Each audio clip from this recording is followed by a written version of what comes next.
Good evening, everyone. Welcome. It's good to see you here on a rainy night. Everybody made it out. I think it was a full house. I always like to see that. I'm Michael DeZick. I'm the CEO of the Federation here, and just thrilled to have you with us. This is our First Amendment dinner. We've done this for years, although we had a little hiatus during COVID, but we're glad to bring it back, and we have a special program for you this evening. Before we get started with the program, and before I do the introductions, one of the things we like to do at the First Amendment dinner is honor our veterans. And I'm sure that there are many veterans in our room. So if you would like to take a stand, and thank you for your service to the United States military. So if there's any veterans, thank you, thank you.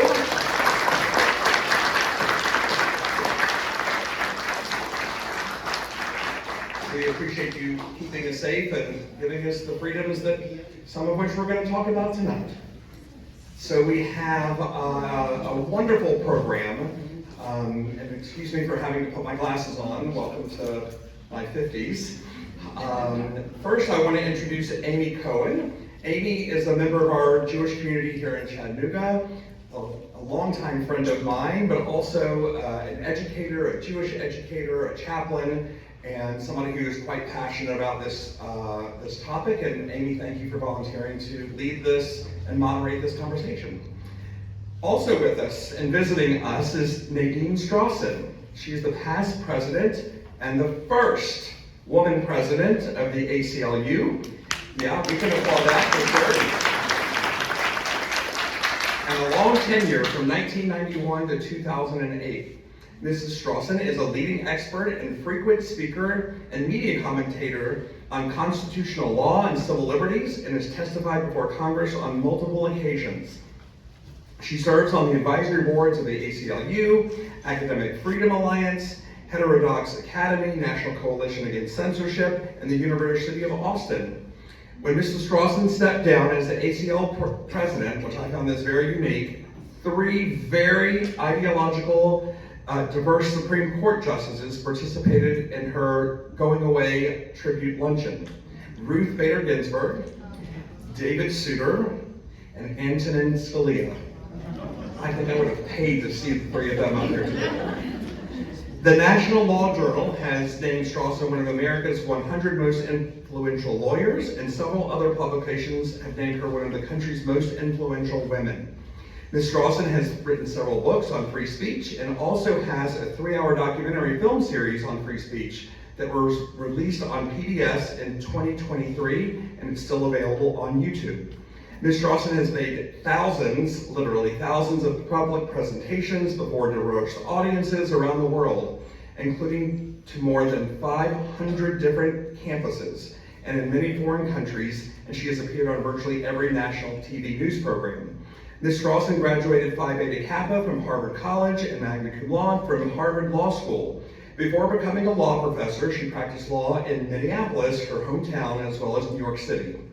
And on a personal note, some new friends of mine, a special thank you to Bob Katz and Arlene Mann, close friends of Nadine's and members of our Jewish community, for letting the Federation know of this wonderful opportunity to host Mrs. Strosson tonight. So thank you, Bob and Arlene. Thank you, Nadine. Thank you, Amy. I will turn it over to you.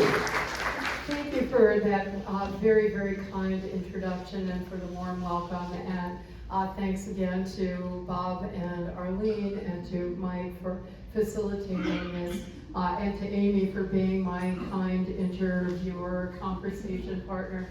I'm interrupting your first question because I wanted to chime in with the tribute and thanks to the veterans who were honored. I have such a special place in my heart for a reason that is very relevant to this particular audience. My father was a Holocaust survivor who was born in Berlin in 1922. As what under the Nuremberg laws was called a Jew of the second degree. His mother was Jewish, his father was not. And for that crime, as well as for the crime of being very active in anti-Hitler political movements, I'm very proud that he did that as a teenager. he was put into the forced labor camp at Buchenwald. And as many of you know, the Nazis had a program of, and my father forbade me to learn German, so forgive the terrible accent. It was called Zerstörung durch Arbeit, destruction through labor.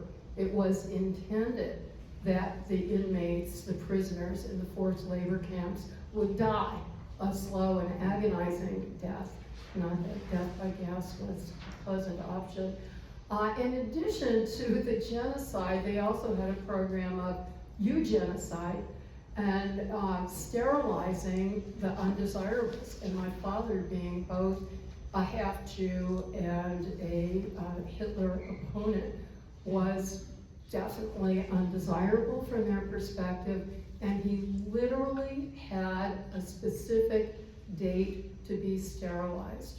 One day before that date, Buchenwald was liberated by American soldiers. And my father in particular was rescued by an African American soldier, which I find so poignant because I know at the time the United States still had Jim Crow and was engaging in our own form of racial discrimination. So anyway, I feel I owe my life itself as well as my precious liberty to the United States military, and I really pay tribute to you for defending the Constitution and the values that it stands for. Thank you so much.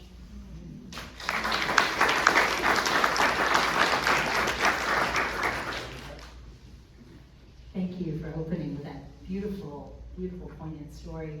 And it is my honor to get to be your interviewer tonight, and we're going to jump right in. Let's find some common language as we get started here from our launch point. What rights, in a nutshell, does the First Amendment exactly spell out?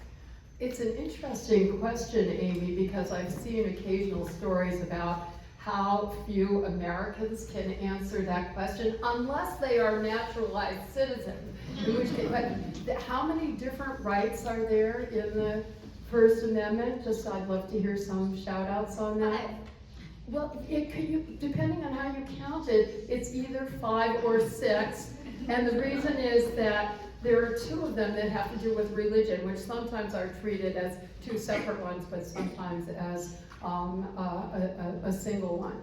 So either 5 or 6. And if most people are asked to name one, they usually can name freedom of speech, but often not any of the others. So in the order in which they appear in the amendment, the 2 religious freedom rights, which are complementary, but I think distinct. The non-establishment of religion is actually the very first right that's enumerated in the First Amendment. Free exercise of religion, then freedom of speech, then freedom of the press, then the right of the people peaceably to assemble, and then the right to petition for redress of grievances. Thank you. So how do we understand what the writers of our Constitution intended when they stated freedom of speech, and how has it become so controversial? I do not pretend to understand the original intent of the framers, even though that has become the vogue in interpreting the Constitution on the current Supreme Court. But the words, I think, speak for themselves, and I've certainly read a lot of the history. Now, Amy, on the second part of your question, let me start with that. When you say, how did it become so controversial? It has been controversial from the beginning. And even though the words might seem fairly specific, in contrast to a more open textured provision, such as due process of law or equal protection of the law. If you just look at the free speech clause, the language is, Congress shall make no law abridging the freedom of speech. That's fairly specific, and yet every single word in that clause has been subject to debate and dispute. Starting with the word Congress. Now there, it was long ago resolved that even though they said Congress, It has long been interpreted as referring to every single government official at every level and branch of government. But it took the Civil War to get the states drawn into that. You know, even the word "the" has been subject to dispute.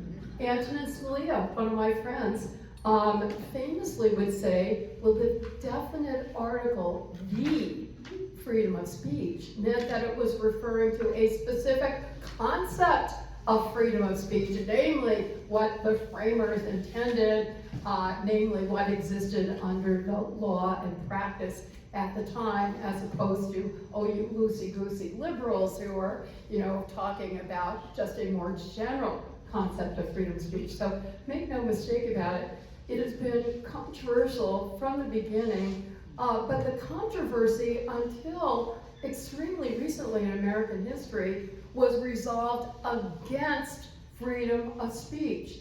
Until the second half of the 20th century, those wonderful words were what James Madison, the chief author, had called a mere parchment barrier between we the people, the opening words of the Constitution, and government abuse of power. They were worth only the paper they were written on. That's why every advocate of every reformist cause, every member of a minority group who is seeking equal human rights, every dissenter against government policy was subject to all kinds of repression, including imprisonment and, sadly relevant today, deportation. If you were a non-citizen, remember that we all know the history of the Palmer raids. I love to say to, when I speak to student audiences, you know, most people know that Martin Luther King wrote his famous letter from a Birmingham jail. This was in the 1960s. What was the crime that he committed that he was in jail for? It was what we now consider to be the most fundamental exercise of free speech, the right of a person to protest government policies that are oppressive, violative of human rights, and unconstitutional. So for most of the history, the controversy didn't exist in the sense that there wasn't a receptive audience on the part of the courts to arguments that this should actually be enforced to allow people to express unpopular, controversial views. Thank you. So during the presidential campaign, and after he was elected, Donald Trump said that he is a, quote, pro-free speech champion, end quote. Based on his actual record, how accurate is this claim? You know, it's so funny, Amy, I was recently invited by NPR and PBS to do a debate for this program. It used to be called IQ Squared, Intelligence IQ Squared, and they, a few years ago, changed it to open to debate because I think they recognized that the issues are complex and nuanced and subtle, and it shouldn't be reduced to simplistic binaries. And I've been on the program before, so the producer knew me, and she said, Nadine, I know that you have a very complex, nuanced approach to issues, so this might not be right for you because we are posing it as a binary. So if you can't do it, please suggest somebody else. So I said, you know, Leah, what is the proposition? And the proposition was, Donald Trump is good for free speech. Like, I have no problem, that to me is a binary, you know, no doubt he is not good for free speech. But I don't know who's going to debate the other side. I nominated J.D. Vance.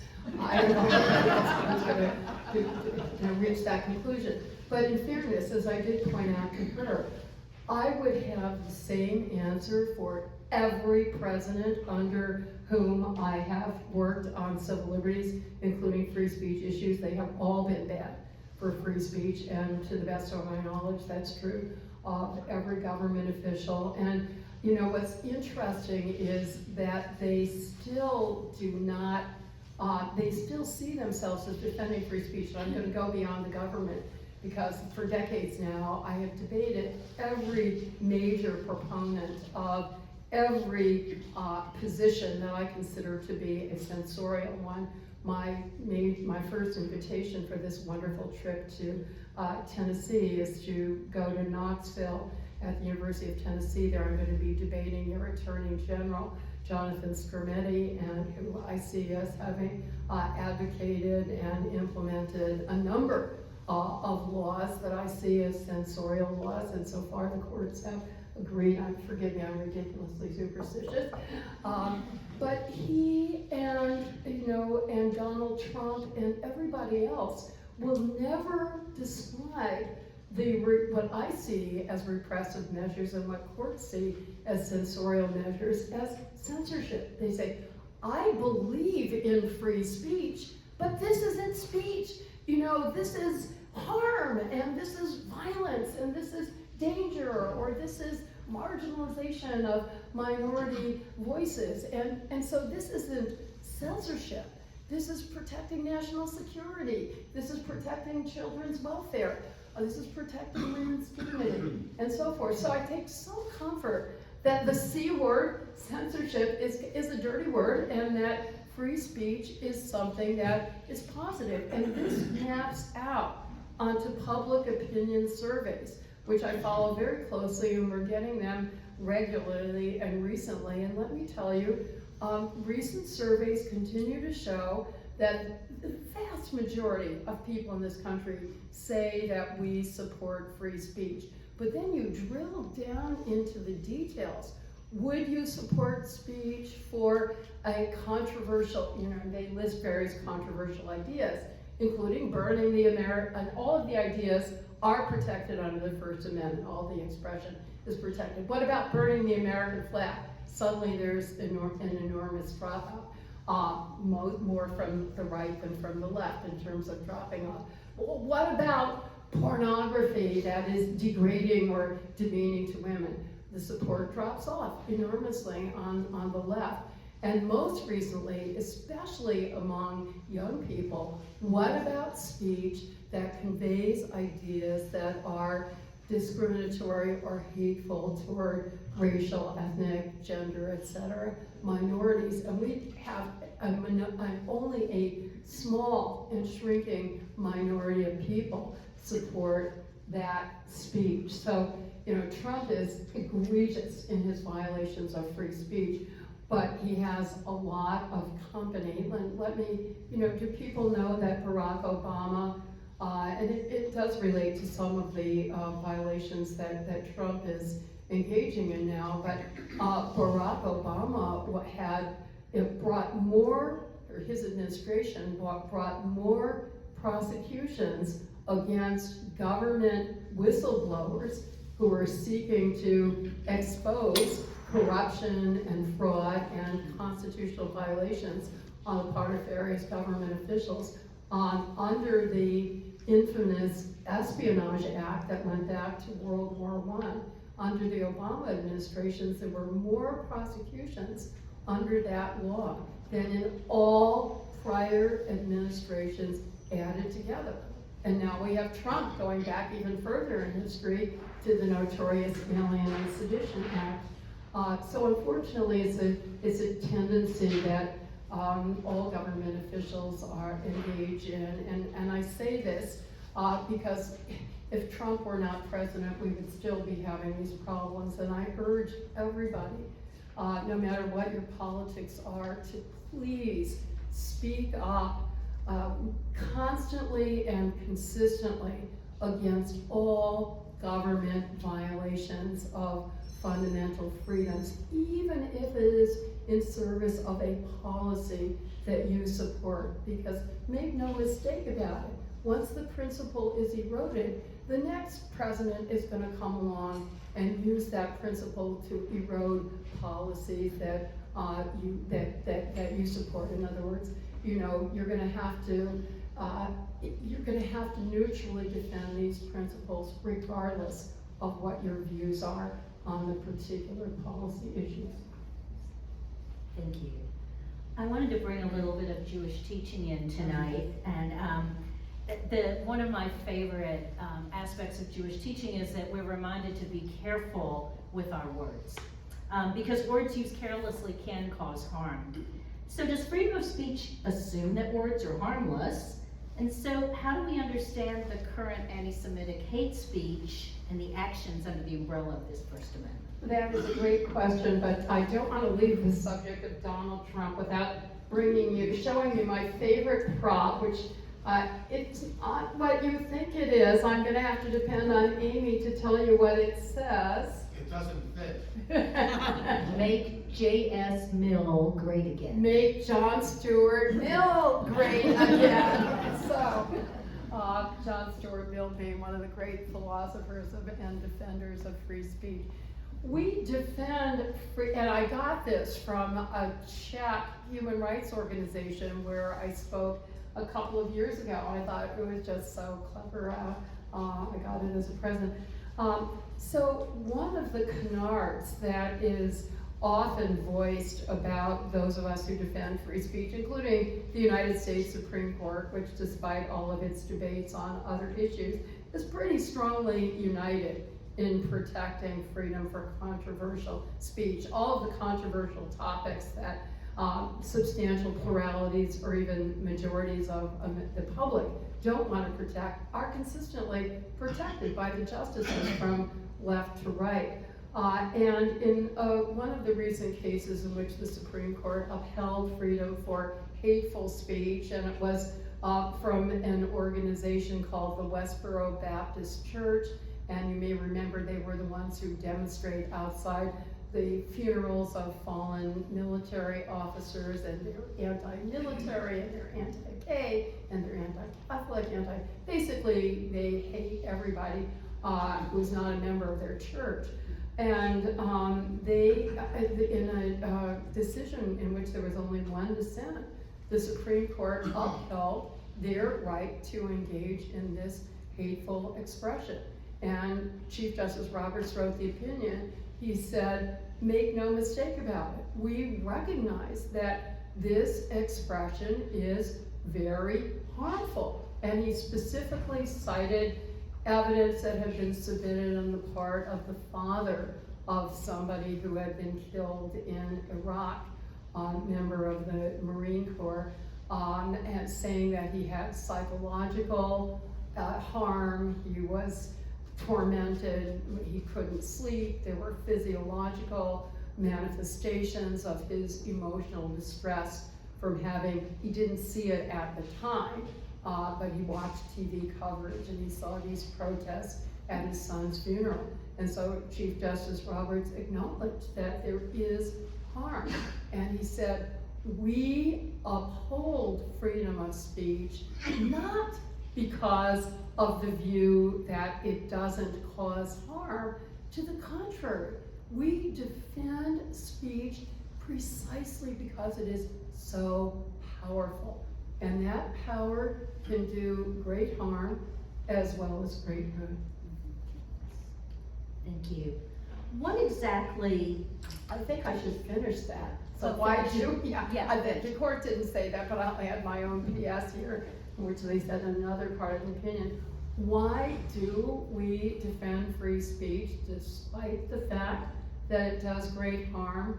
Because even more harm is done by empowering the government to pick and choose which ideas that are hurtful or unpopular or controversial or upsetting and therefore should not be protected.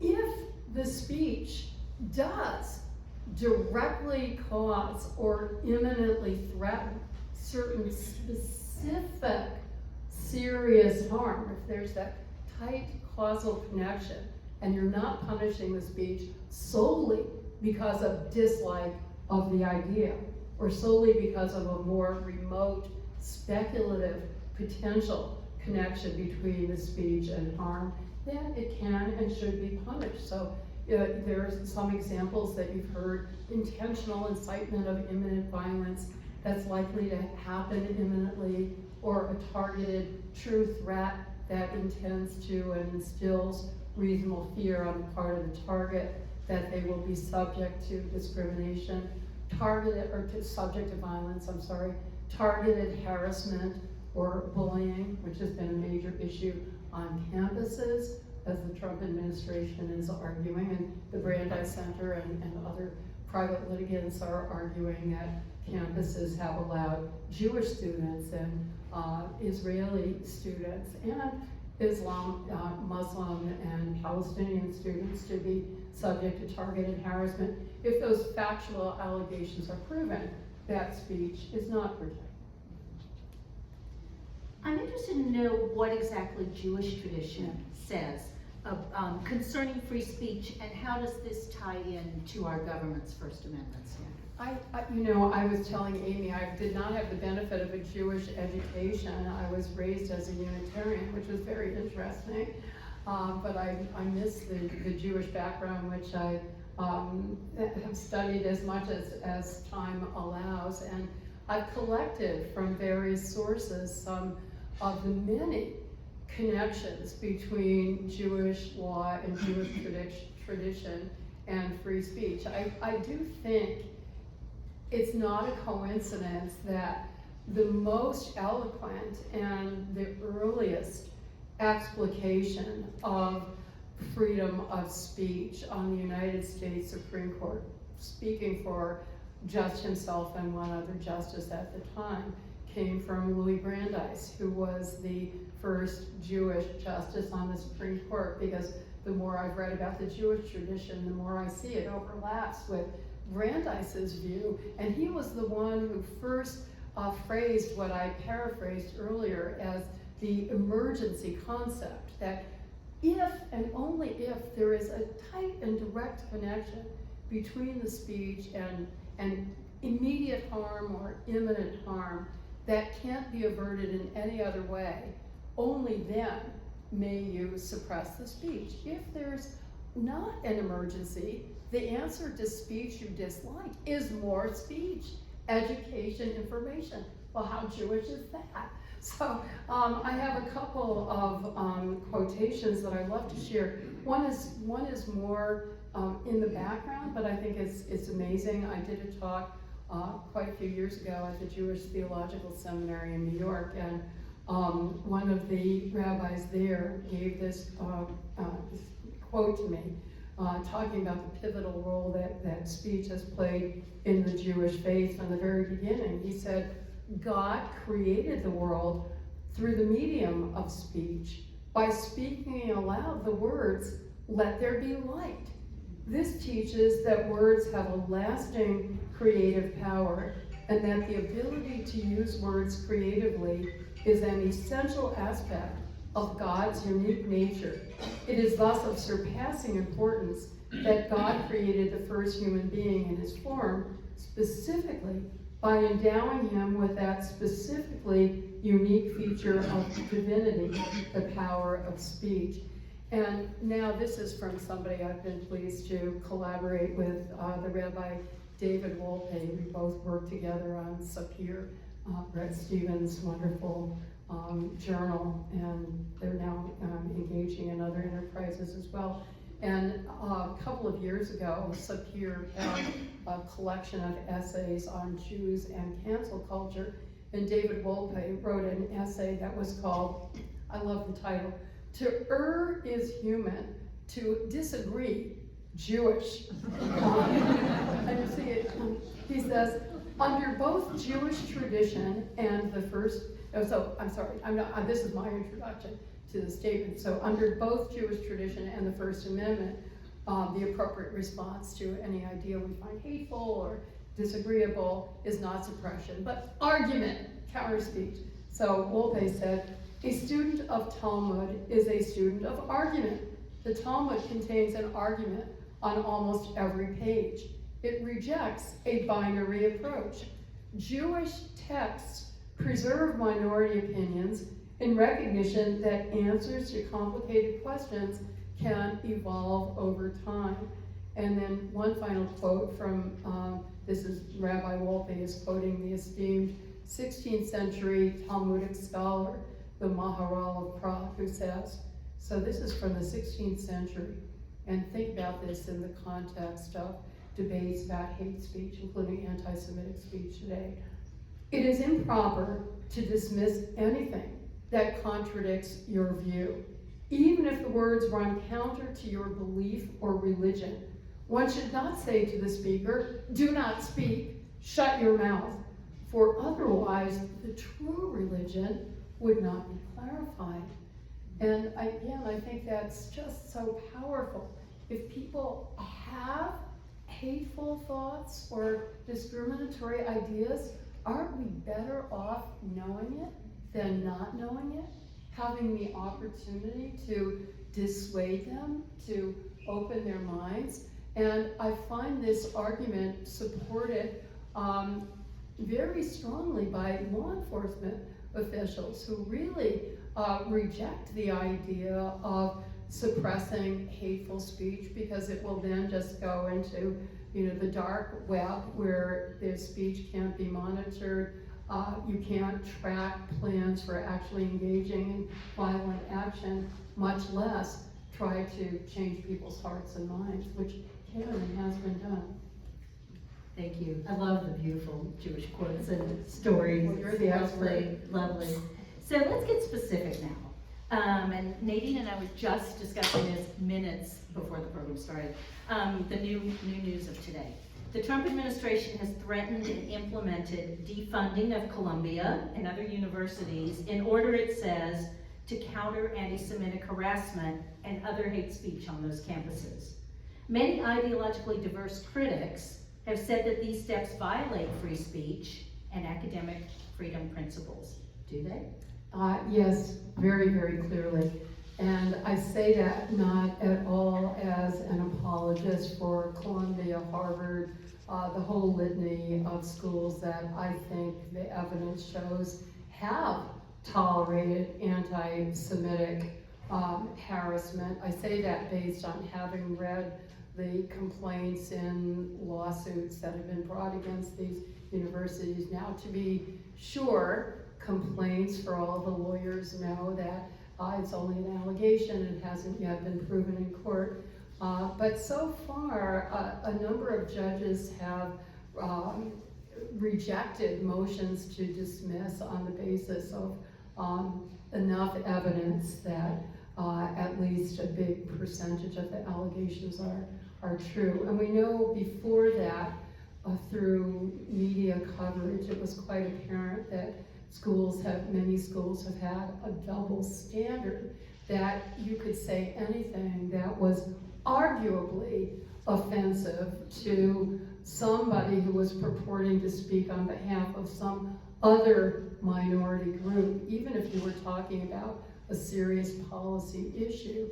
And the universities, even though they profess to support free speech, would still allow the speech to be suppressed, the speaker to be deplatformed or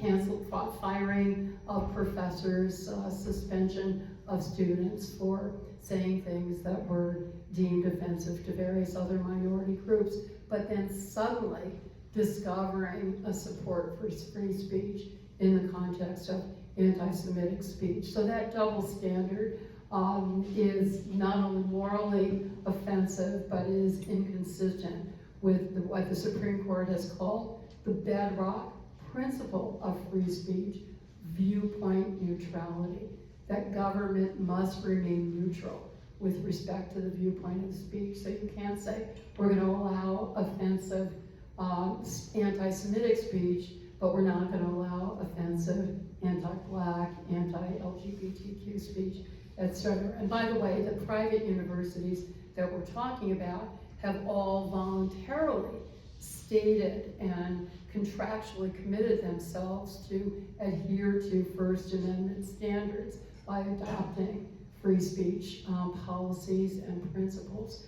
So there's been a lot to complain about that these universities have done. But to use an old cliche, two wrongs don't make a right.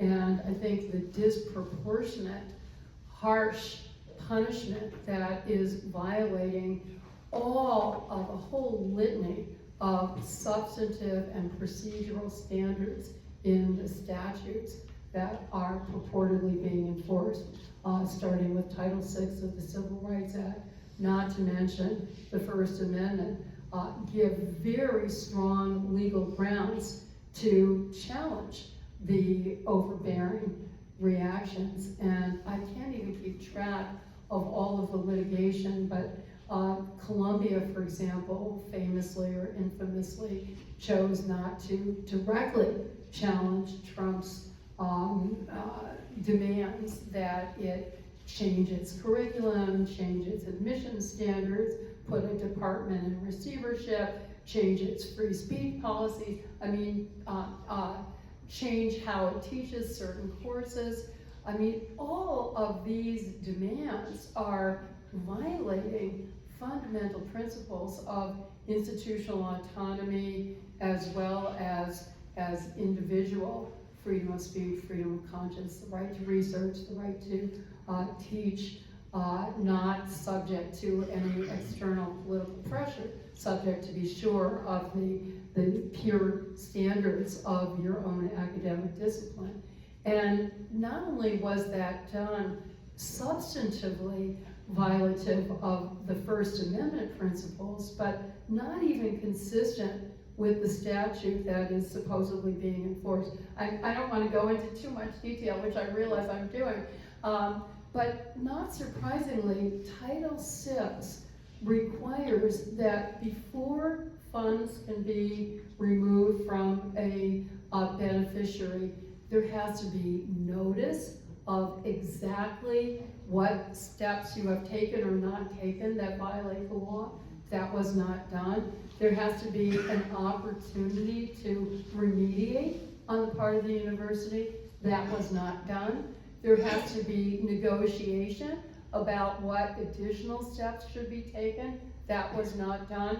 There has to be a report made to Congress about all of these other steps, and at least 30 days have to pass allowing Congress to review the report. And the reason I go through all of those procedural requirements is it was understood that this is such a potentially existentially threatening power, the power of the purse being wielded to pressure universities into succumbing in terms of decisions that classically belong to academic freedom, that when Congress passed the defunding option, it embedded it with all of these procedural constraints. I'm smiling because I assume my friend Arlene, at least a lot of my friends that are against government funding are always warning, yeah, that, I mean, this is what you should anticipate.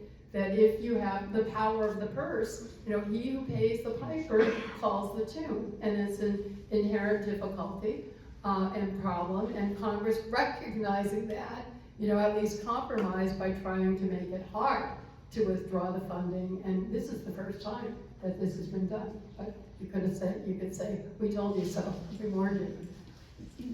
Thank you. I wanted to touch on healthcare a bit tonight.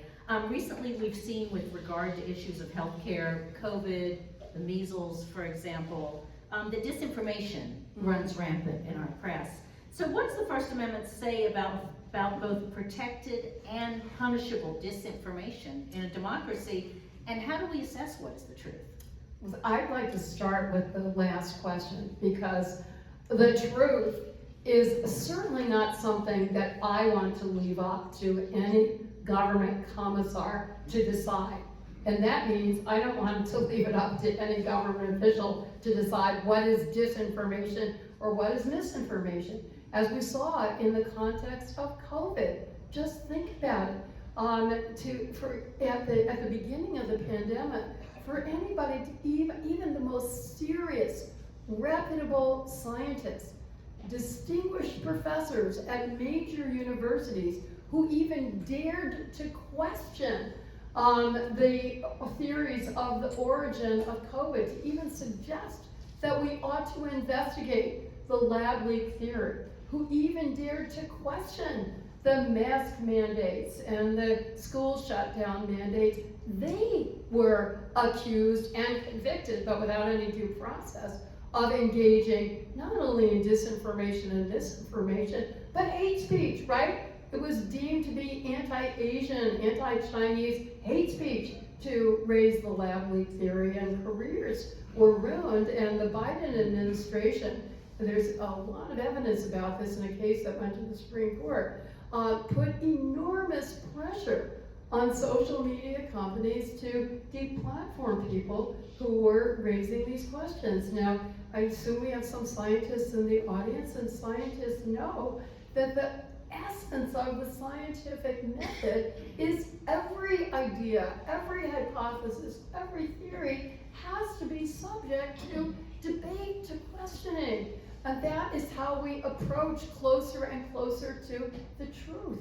And we don't allow any centralized control. If you do, and we can look at the history, including recent history, of anti-disinformation laws around the world, including in the United States, predictably, they are used to suppress any expression of any idea that is inconsistent with or challenging the current government policy. This happened in our very own United States. Shortly after the pandemic started, Puerto Rico adopted 2 anti-disinformation laws. The ACLU immediately went to court to challenge them on behalf of a couple very respected investigative journalists who said, look, you know, in a fast-breaking situation, we want to get as much information out there to people as we can. And even the most conscientious reporter, I know we have at least one conscientious reporter here. I have the pleasure of being interviewed by Andrew Schwartz. Even the most conscientious reporter is going to make some mistakes, get some things wrong. And you know, if we're facing these potential charges of disinformation or misinformation, we're going to hold back. And that's ultimately not going to be for the good of people's health. And sure enough, we won in court, and with a very powerful decision, consistent with this viewpoint neutrality principle, the judge said, especially when you're dealing with a public health emergency, it is especially important to let it all out there. You don't necessarily have to believe it. You can debate it. You can dispute it. You can get different opinions.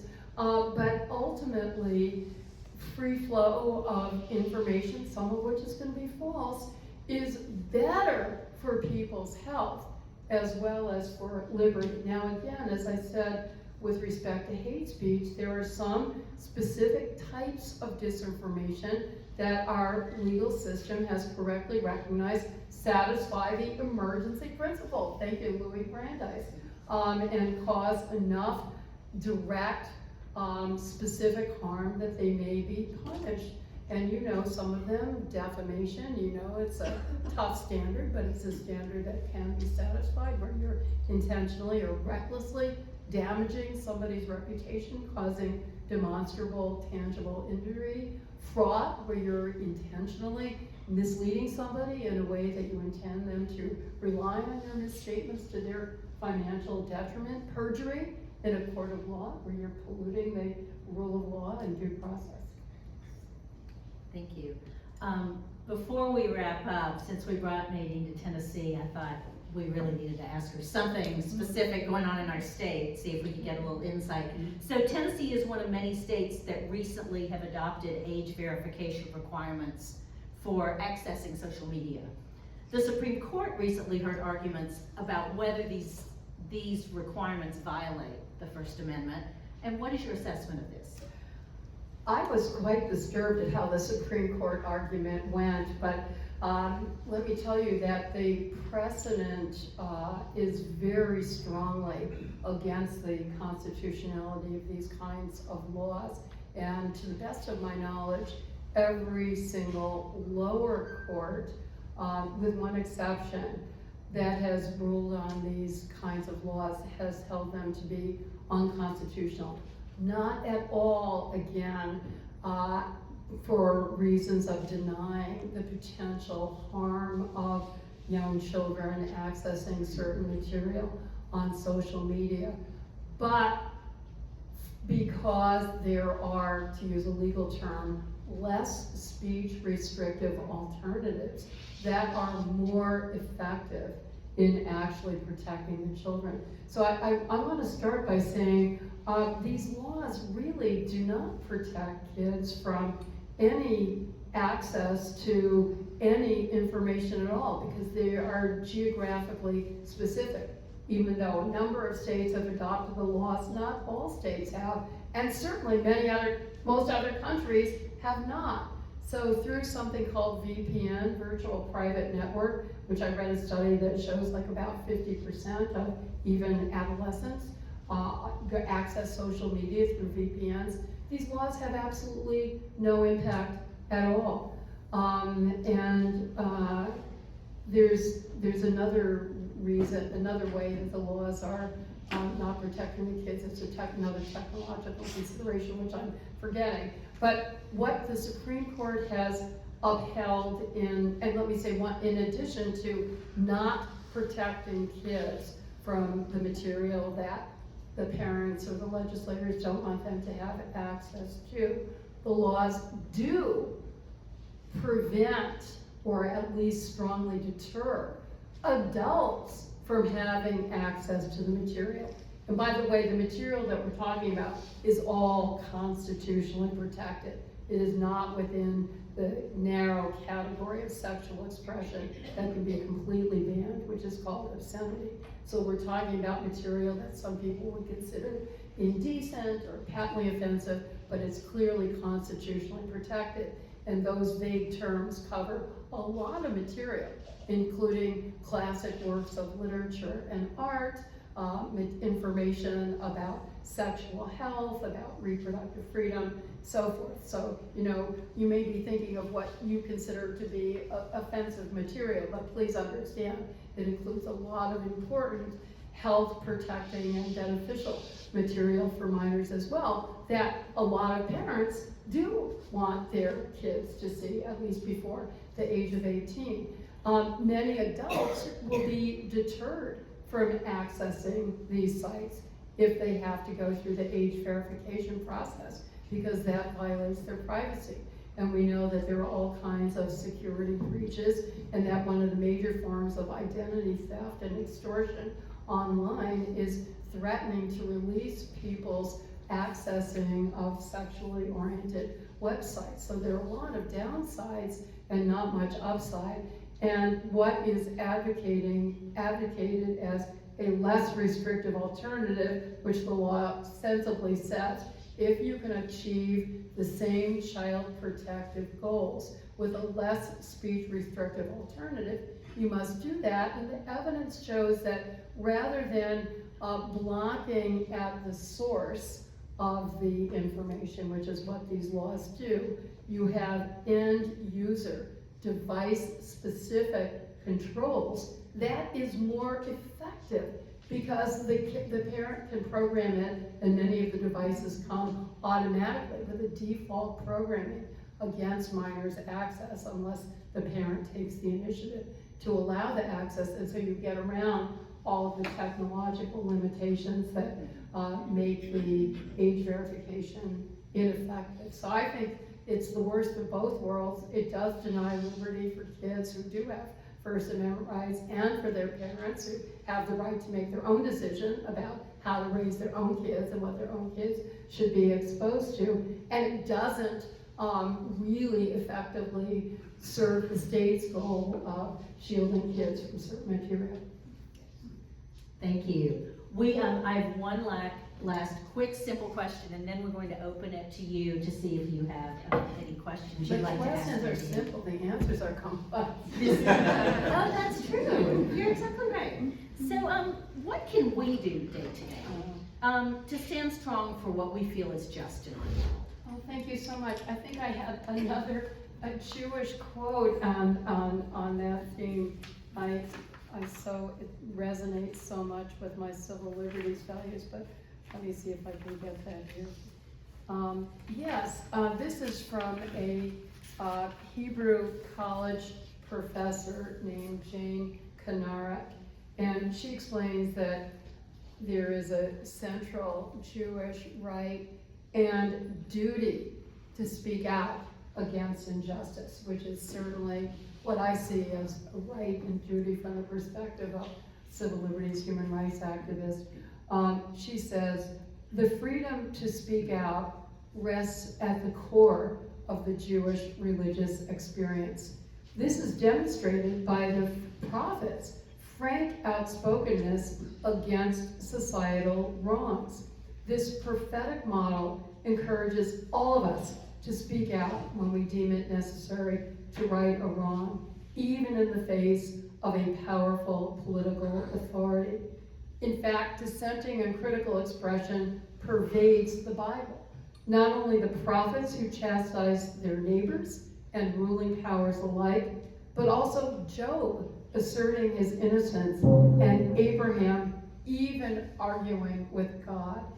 And make no mistake about it, speaking out is very powerful, not only for the individual who is doing it, but it has such a strong societal impact. In the recent situations that we've seen on university campuses and in the legal profession of law firms, powerful, wealthy law firms and universities with the greatest degree of prestige and the largest endowment not speaking out to resist the intrusion into their First Amendment rights and their due process rights and their fiduciary obligations to their students and their employees and clients and the general public into our democracy is quite disheartening. Conversely, those who have spoken out have had an enormous impact, including associates at law firms and a couple university professors, and the American Association of University Professors brought a lawsuit on behalf of Columbia. When Louis Brandeis talked about opposing censorship, he didn't just stop there. He went on, and I now see this as Jewish tradition that has now infused the First Amendment tradition that he really launched, that in addition to not suppressing ideas that we consider to be dangerous, that we should raise our voices to counter the ideas and the expression and the action that we consider to be dangerous. And it is only through those ideas and expressions and ultimately demonstrations, and yes, it can be lawsuits, and going back to that question about the First Amendment, petitions and assemblies, those are all exercises of First Amendment rights. And throughout American history, that has been what has brought about the progress we have made toward justice, including through the civil rights movement and the women's rights movement, the LGBTQ rights movement.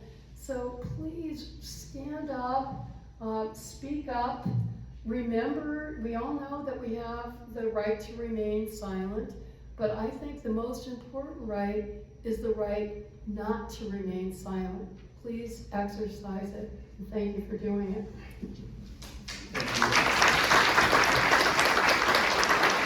So we have time for a few questions, if you're willing, and I just ask that you phrase it as a question.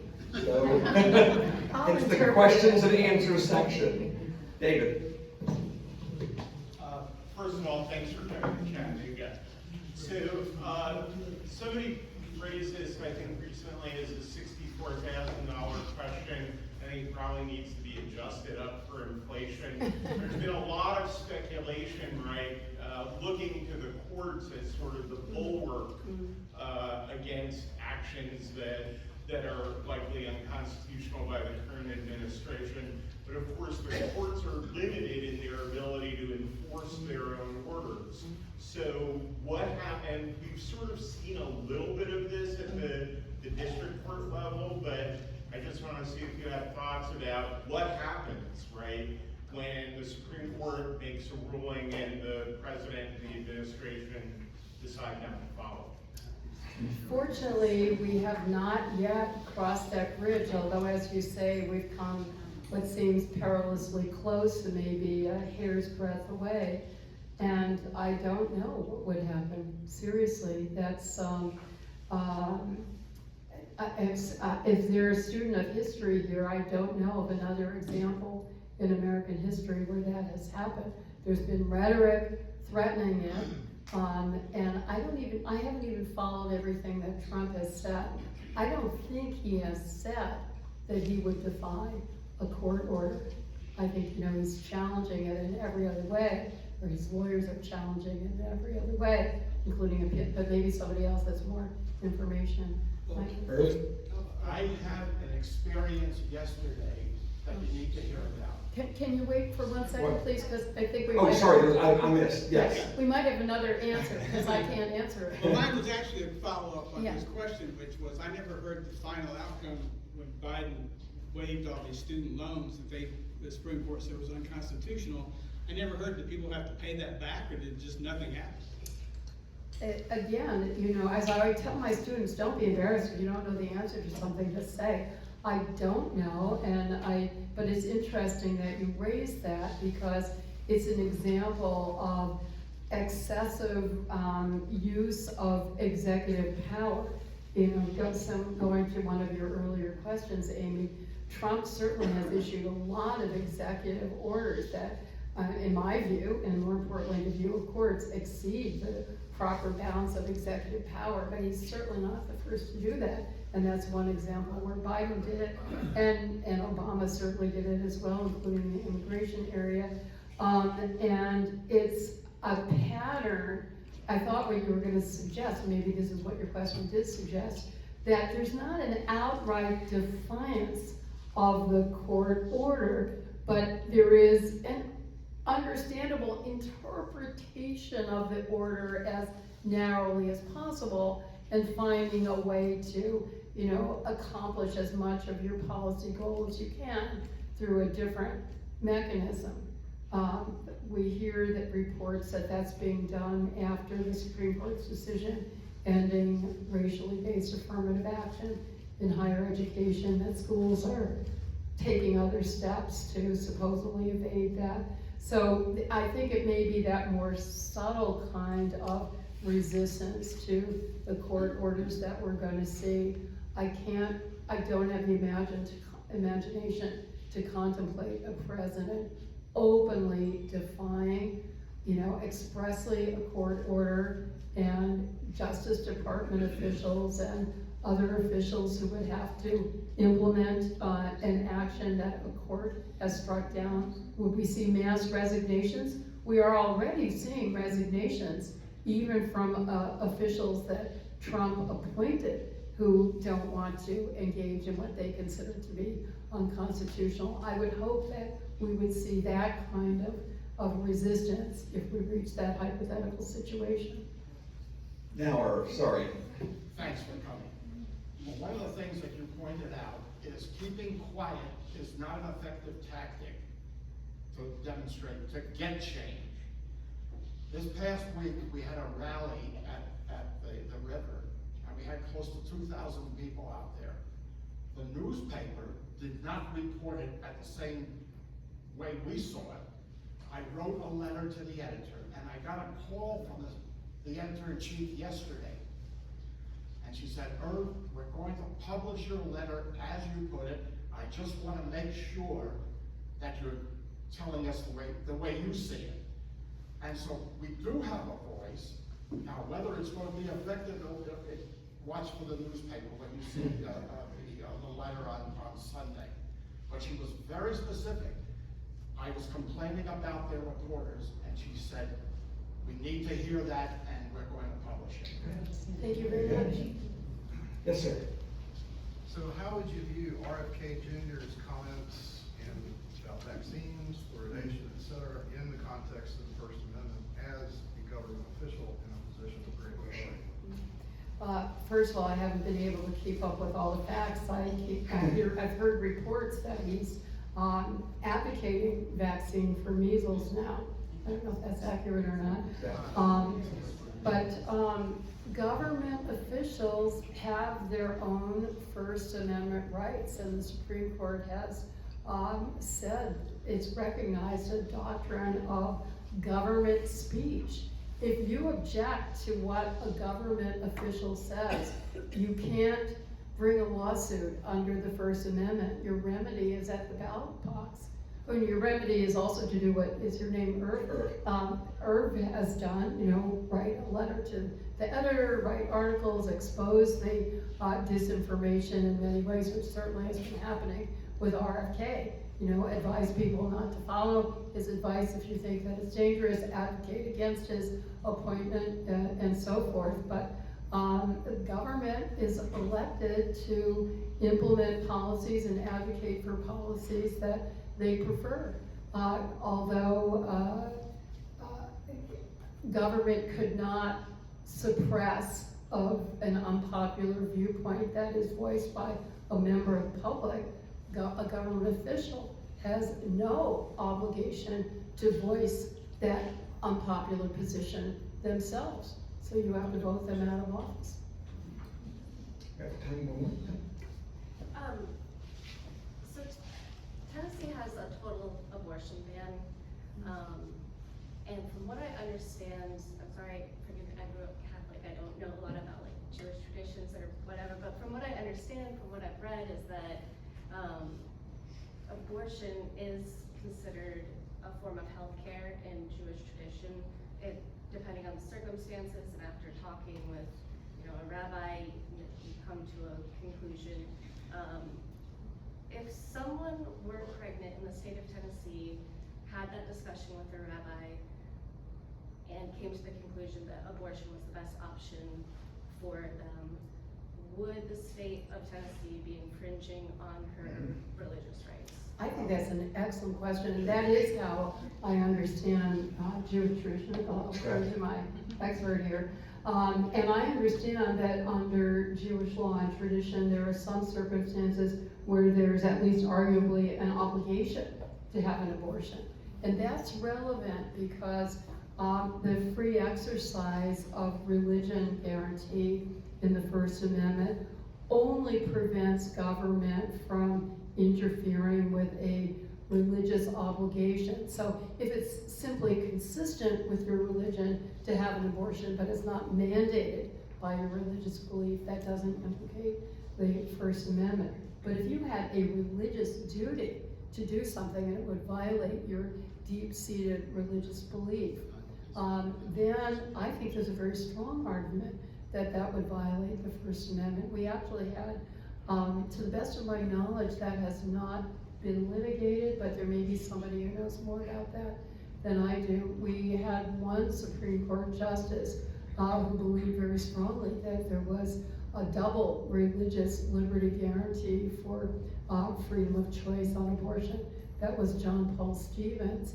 And he also argued that any law restricting abortion violated the non-establishment clause because his view was that the only rationale for those laws is a religious one. And while it's certainly proper and constitutionally permissible for government to enact a law that is consistent with religious beliefs, so government may outlaw murder, even though the Ten Commandments and many other religious edicts also would outlaw murder.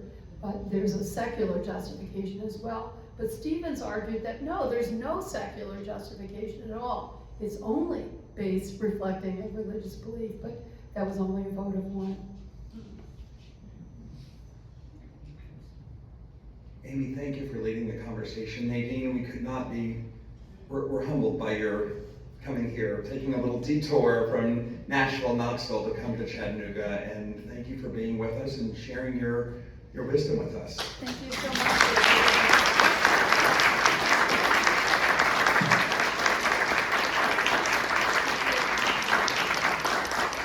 before I let you run, I must remind you that the Yom HaShoah is the Holocaust Remembrance and Commemoration is in 2 weeks, so it's on Wednesday, April 23rd.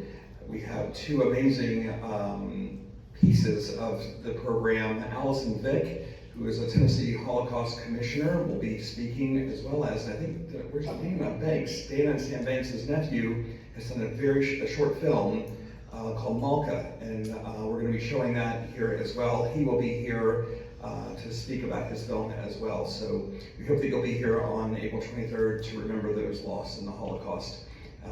Please be safe tonight. It's a stormy evening, but be careful, and we hope to see you soon.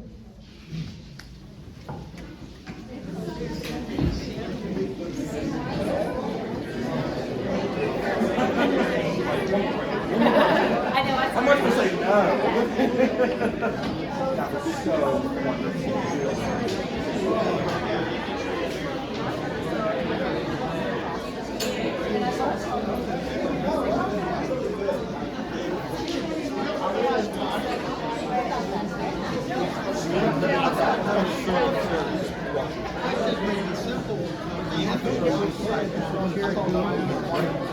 Andrew Jackson.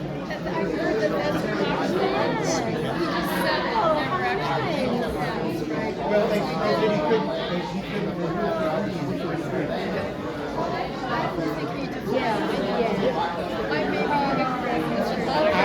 I read it was coming up. No, they just couldn't really report to stop the removal of keys. My dad just died in December. And as far as I know, that's the only one that I've heard. But that I've heard since it's never happened. Maybe what I heard was wrong. So I read something, again, I didn't do